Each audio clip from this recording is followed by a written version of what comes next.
My name is Carlton, and I am 58 years old. For the last 30 years, my greatest pride was not the company I built from my garage. It was the sound of my daughter Elena's laughter in our old house in Santa Barbara. I taught her the value of $1 by having her earn her allowance, and we built sandcastles that the Pacific would claim, teaching her that some beautiful things are temporary. I sold my tech company Cartwright Solutions over a decade ago to be present for those moments. I chose a simple life for us, thinking it would build character. I thought the girl who learned to ride a bike on our street was still in there. That belief ended last Thursday when she came to my Malibu beach house not for a visit, but with a demand that shattered my world. You are listening to a story about what happens when the person you love most sees you only as an obstacle. If you have ever felt taken for granted by family, then you know the quiet ache that starts in the chest. Before I share how this painful journey unfolded, I would be grateful to know where you are listening from today. Please take a second to hit that like button and subscribe to the channel. What happened next redefined my entire understanding of love legacy and the true cost of betrayal. I do not want you to miss a moment of it. The beach house was never about the money. I bought the Cape Cod-style place on a stretch of wind-swept coast for a song in the early 90s, a retreat for my young family. My wife Abigail loved the salt-worn deck boards and the way the morning fog clung to the cypress trees. After she passed, the house became a living memory. Every creak in the hallway floor was an echo of her step. I lived there simply. My truck was 12 years old. My uniform was faded chinos and a wool sweater. To anyone driving by, I was just another retired fellow of modest means, which is exactly what I wanted my daughter Elena to believe. Her transformation was slow then, all at once. The bright-eyed girl who loved science fairs vanished at an Ivy League college, replaced by a young woman who spoke of networking and asset portfolios. Then came Grayson. He was all sharp edges and sharper suits, a venture capitalist who smelled of ambition and expensive cologne. Their visits grew infrequent. When they did come, Elena would wince at the rustic furniture. "Dad, you could really modernize this space," she'd say, running a finger over the weathered pine table where we once shared pancakes. Grayson would stand at the window silently calculating the square footage and the unobstructed ocean view.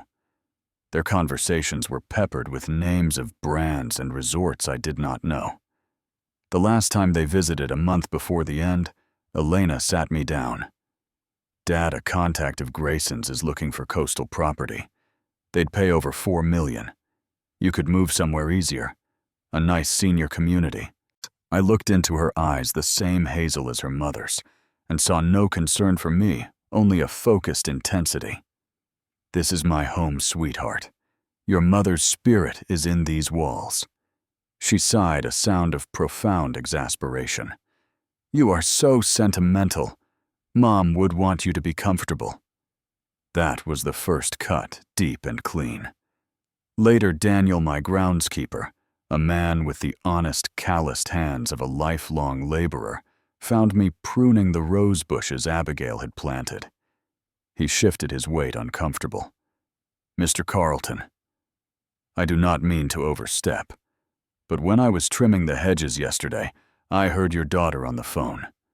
She said, and I quote, 'Do not worry, I will handle him. He is stubborn, but he will listen. The house is worth at least $4 million, Grayson.'" He looked at the ground. "I thought you should know." I thanked him, my voice steady, but inside the foundation of my world developed a hairline crack. My child was plotting against me. The motive was not just greed.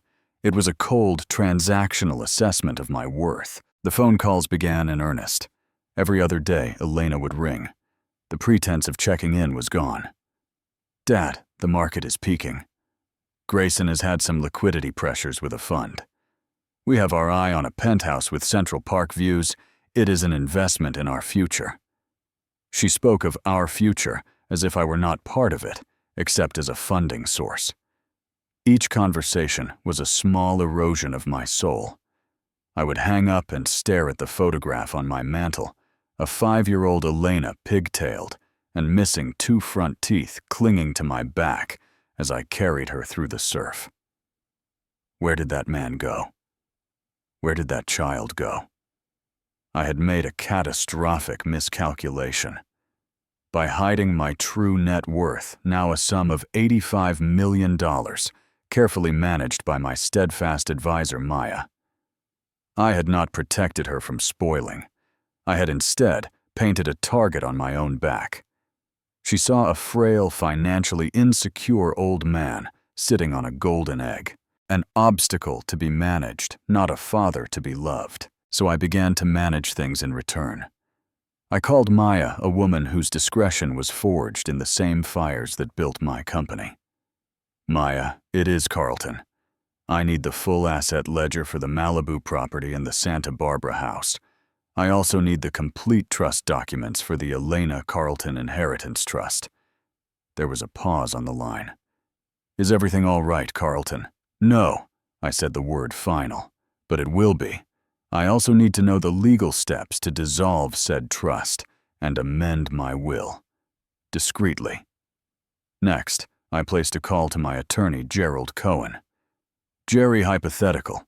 If one wished to rapidly liquidate 2 prime real estate assets free and clear and disinherit a beneficiary currently exhibiting undue influence, what is the fastest, most ironclad path? Jerry, who had handled my affairs since the beginning, understood the subtext. Hypothetically, you would need to prove sound mind, which a swift psychiatric evaluation can do, and you would need a pre-vetted buyer list to bypass standard listing periods. The disinheritance is cleaner if the assets are gone before the paperwork is challenged. A plan cold and legal began to form in the space where my heartbreak lived. I was no longer just a grieving father. I was a strategist preparing for a battle I never wanted. They arrived at 4 p.m. on a Thursday. The sky was the color of brushed steel, and the ocean churned like a restless beast. Elena's new Range Rover crunched on the shell driveway. She stepped out not in her usual casual wear, but in a severe black pantsuit. Grayson emerged from the driver's side, his expression that of a man entering a boardroom for a hostile takeover. A third man carrying a briefcase followed. This was their lawyer. My stomach turned to ice. They did not wait for an invitation. Elena walked into the living room, the space where she had once built blanket forts, and did not sit. "Dad, we need to talk. This has gone on long enough." Her voice was flat professional. Grayson stepped forward. "Carlton, we have a cash buyer. $4.2 million. All cash close in 10 days. It is a phenomenal offer."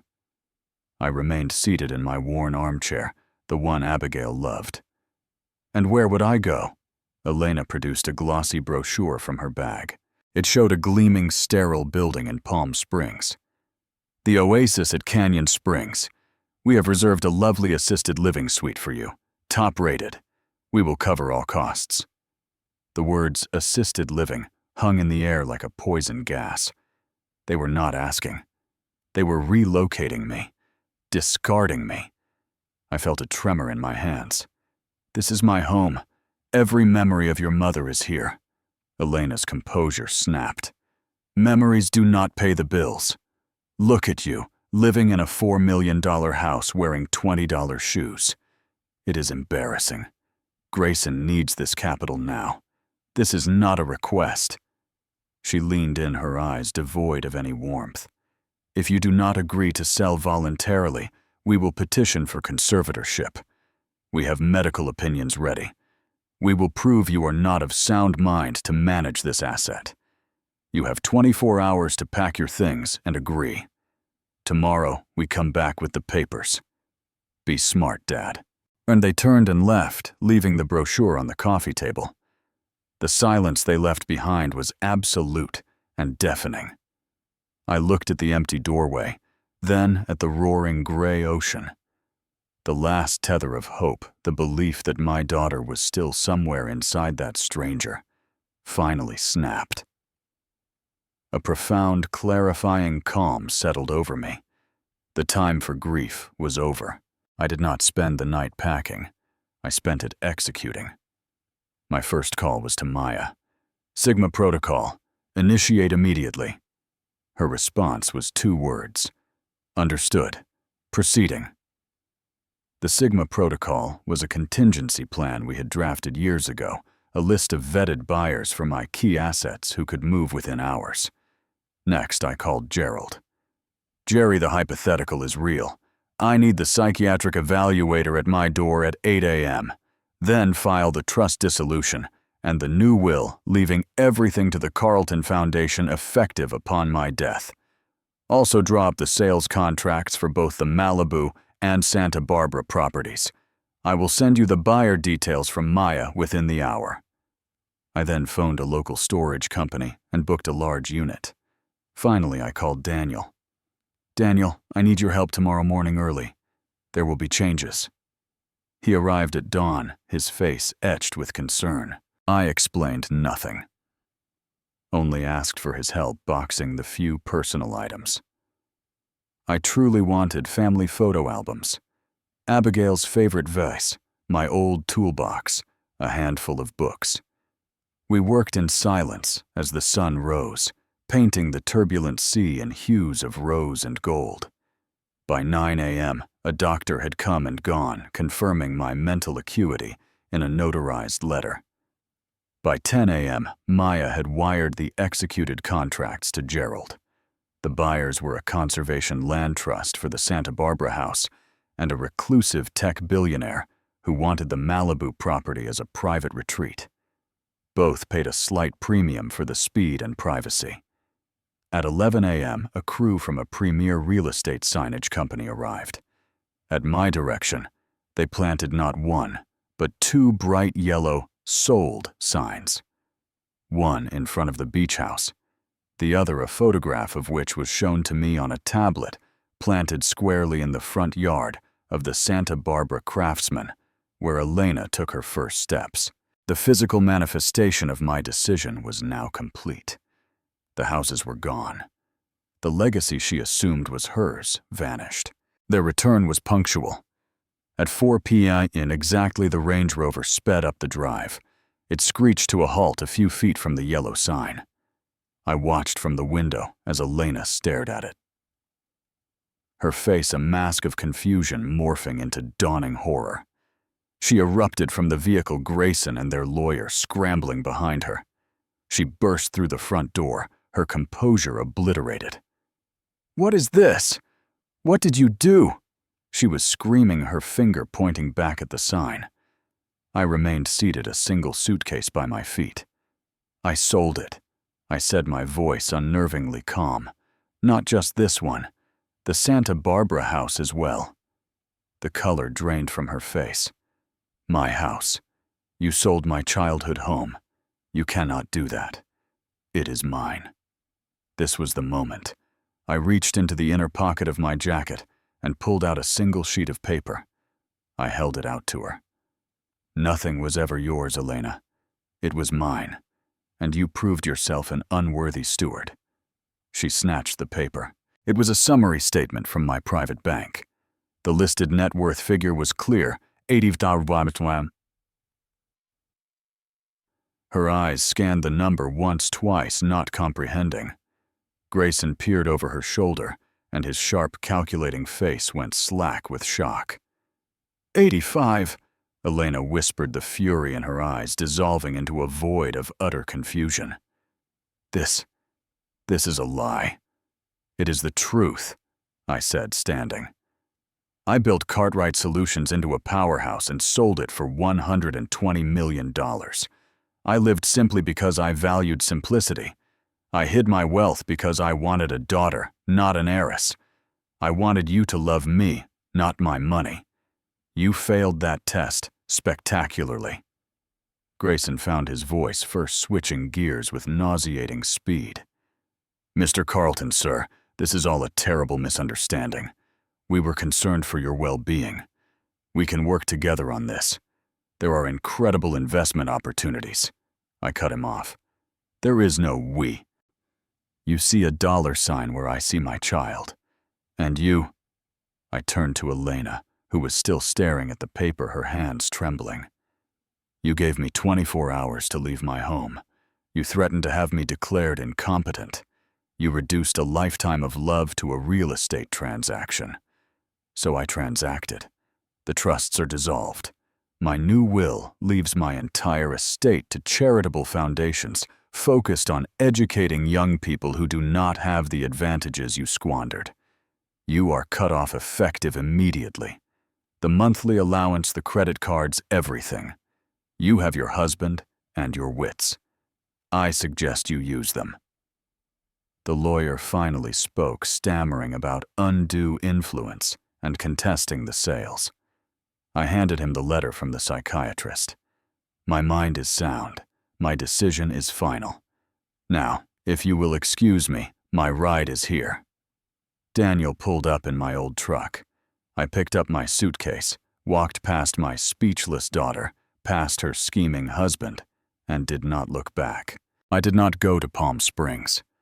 I went to a small, rustic cabin I owned outright in the San Juan Mountains of Colorado, a place not even Maya knew about, bought on a whim years before, for its solitude. The first month was a deep, echoing silence, broken only by the wind in the pines. The grief was no longer sharp. It was a vast, cold lake I had to swim across every day. I missed the ghost of the daughter I had not the woman she became. With Maya's help, I formally established the Carlton Foundation. We funded programs for financial literacy in underfunded high schools and provided trade school scholarships. The work gave me a purpose larger than myself. Daniel, loyal to the end, decided to leave California. With a generous seed grant from the foundation, he started an organic tree nursery in Oregon. We speak every week. He calls me Mr. C, and he tells me about the saplings, as if they are his children. Through fragments from old friends, I learned of the aftermath. The penthouse purchase fell through. Grayson's fund faced greater troubles without the anticipated influx of family money. Their marriage, it was said, was strained under the weight of real financial pressure, a novel experience for them. Elena tried to contact me. First, angry emails accusing me of cruelty. Then, pleading letters full of rehearsed apologies. Finally, silence. I read them all, felt the pang in my chest, but did not respond. The door for reconciliation is not locked, but she must find the key within herself, and it cannot be made of gold. My peace came slowly, like the gradual change of seasons in the mountains. It arrived in the quiet satisfaction of a foundation student landing their first good job. It bloomed in the crisp, thin air of a morning hike. It settled in the realization that I was not lonely. I was alone by choice, and there is a profound difference. I had traded 2 houses of memories for 1 home of peace. Healing is not the absence of scars. It is the acceptance of their texture on your skin. I learned that the most unconditional love can sometimes demand the most conditional response to betrayal. You cannot shield people from their own character, and you should not bankrupt your own soul to enrich theirs. My wealth was never in the houses or the bank statements. It was in the integrity I kept, the love I honored for my wife, and the hard lessons I finally had the strength to teach.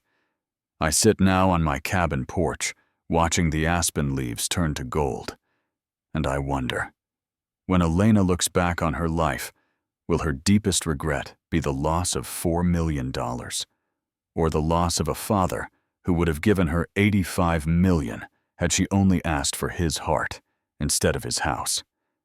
That answer is hers to find. For me, the chapter is closed. The balance sheet of my heart finally settled. I am at last free. If this story of difficult choices and finding peace in the aftermath resonated with you, I would truly value your thoughts. In the comments below, tell me this. What do you believe is the true inheritance a parent should leave their child? Is it wealth, or is it something else entirely? Your perspectives make this community meaningful. If you found this journey worthwhile, please give the video a like. It helps others find these stories. Subscribe to the channel for more conversations about life, family, and the roads we take to find our way home. And if you know someone who might need to hear this today, please share it with them. Thank you for listening and for being part of this quiet corner of the world. May you find strength in your truth and peace in your own choices. Goodbye for now.